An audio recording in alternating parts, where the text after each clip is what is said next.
হেফাজতে মারা গেছে, তিনি দেখা করতে আসবে না? তাকে এইরকম কি বলবো, ল অ্যান্ড অর্ডার উঠে গেছে মনে হচ্ছে। কর্মী, তৃণমূল কর্মী পুলিশ হেফাজতে মারা গেছে, পিটিয়ে মারা হয়েছে। তো তিনি দেখা করতে আসবে না? করছি তো আমরা। চলুন চলুন চলুন চলুন চলুন চলুন। যা দেখছি আমার গাড়ির ওপরই তো দুমদাম ইট মারলো, এত ইট মেরেছে। যদি আমার গাড়ি কাজ বন্ধ না থাকতো, মাথাটা তো ফাটিয়ে চুপচাপ করে দিত। এরকম অসভ্যতা আমি জীবনে দেখি। 15 মিনিট আগেও কথা ফোন ঢুকছে সোমদাস, শোনাও না ফোন।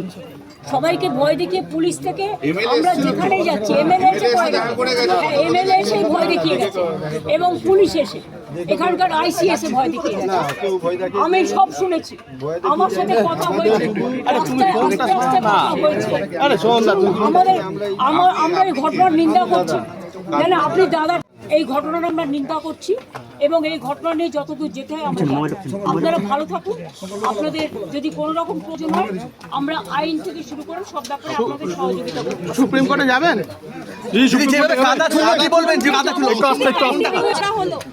আমাদের গাড়িতে আরে বুমটা ওঠান না, আরে ফোনটা তুলবে, গাড়িতে আরে লোগোটা কোন অরুণদা অরুণদা অরুণদা অরুণদা লোগোটা ওঠাও, লোগোটা ওঠাও।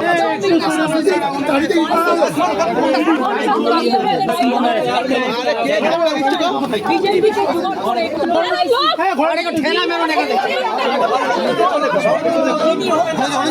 অন দিয়ে দিয়েছি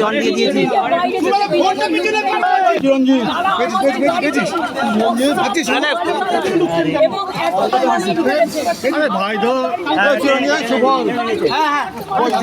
ফোনটা দেবে আমি কি কোর্টে যাবেন আপনারা?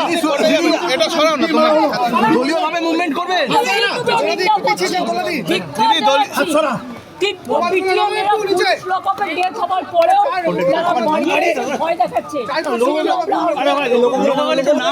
নিচের দিকে নামা লোকগুলো যেভাবে অত্যাচার করা হয়েছে, এমএলএ নিজে এসে এটা দেখছে, এমএলএ নিজে এসে ভয় দেখিয়ে গেল।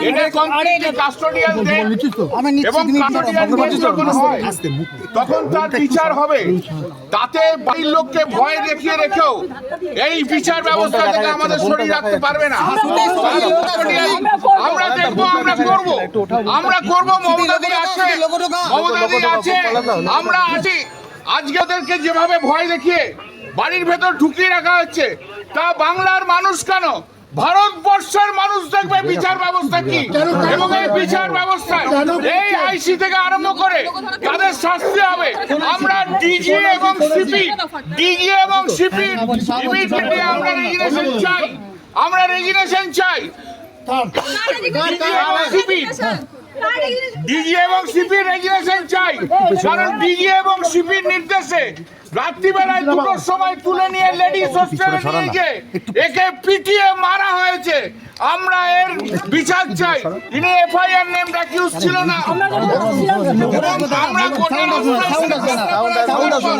যেভাবে বিজেপি অত্যাচার করছে তাতে বোঝা যাচ্ছে শুভেন্দু অধিকারী একটা পুলিশ দিয়ে রাজত্ব চালাচ্ছে এবং শুভেন্দু অধিকারী একটা সমস্ত মাফিয়াদের রাজ্য তৈরি করে দিয়েছে এবং পুলিশকে বলেছিল না সমস্ত ক্ষমতা দিচ্ছি। এই সমস্ত ক্ষমতার ফল, সমস্ত ক্ষমতার জন্য কাস্টোডিয়াল ডেথ শুরু হলো। পশ্চিমবাংলায় কাস্টোডিয়াল ডেথ ছিল না, এই কাস্টোডিয়াল পেয়েছেন কি আজকে? আমারটা ভুলে যান, আমাদের গাড়িতে বড় বড় পাথর ছোড়া হয়েছে পুলিশের সামনে। সমস্ত লুম্পেনদের নিজেদের ব্যর্থতা ঢাকার জন্য এই লুম্পেনদের দিয়ে কি বললো আবার? এই লুম্পেনদের দিয়ে প্রোটেকশন নিচ্ছে পুলিশ। কাস্টোডিয়াল বাংলা যে লুম্পেনদের হাতে চলে গেছে। মিনিমাম আমি যে একটা বাড়িতে দেখা করতে আসবো বলেছি, কালকেও কথা হয়েছে তার স্ত্রীর সাথে আমার দুবার, আজকেও কথা হয়েছে। কথা হবার পরেও এমএলএ নিজে এসে তার বউকে বলেছে আপনি ঘর থেকে বেরোবেন না। আমি তো তার পরিবারের দাদার সাথে কথা বলে গেলাম। আমরা কেস করবো। কি বললেন পরিবারের সদস্যরা, কি বললেন, কিভাবে মারা হয়েছে? যা বলার তোনার বউ কালকে বেসিক বলেই দিয়েছে, নতুন করে বলার কি আছে? It is recorded. এমএলএ তো বললো পাশে আছে, এমএলএ পরিবারের পাশে আছে।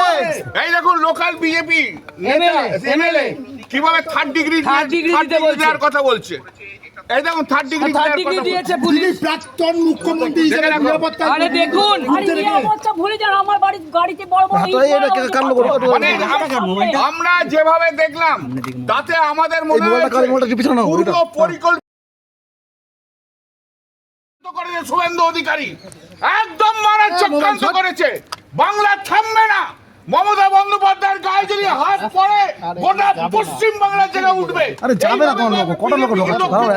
এভাবে পুলিশকে সামনে রেখে আইডল করে রেখে দিয়ে তারা মাত্র ইয়ে করেছে। এই যে দেখুন আমার গাড়িটা এত বড় বড় ইট মেরেছে, এত বড় বড় পাথর মেরেছে। এই যে দিদির 2-3টে সিকিউরিটির জন্য আমরা বেঁচে গেছি, না হলে এই পুলিশের হাতে, এই লোকাল পুলিশের হাতে আমরা শেষ হয়ে যেতাম আজকে। পুরো গাড়ি ভেঙে গেছে। পুলিশ থেকে বিশ্বাস করতে না না না না, শুভেন্দু অধিকারী পুলিশ ছাড়া পুলিশের সমস্ত 12টা বাজিয়ে দিয়েছে। মিনিস্টার নিজে হি ইজ ডুইং ননসেন্স। যেভাবে আদা থেকে শুরু করে যেভাবে অ্যাট্রোসাস ছেড়ে করে পুলিশ লোকরা নামা না কি রকমের সমাজ কর্মী মারা গেছে, পুলিশ হেফাজতে।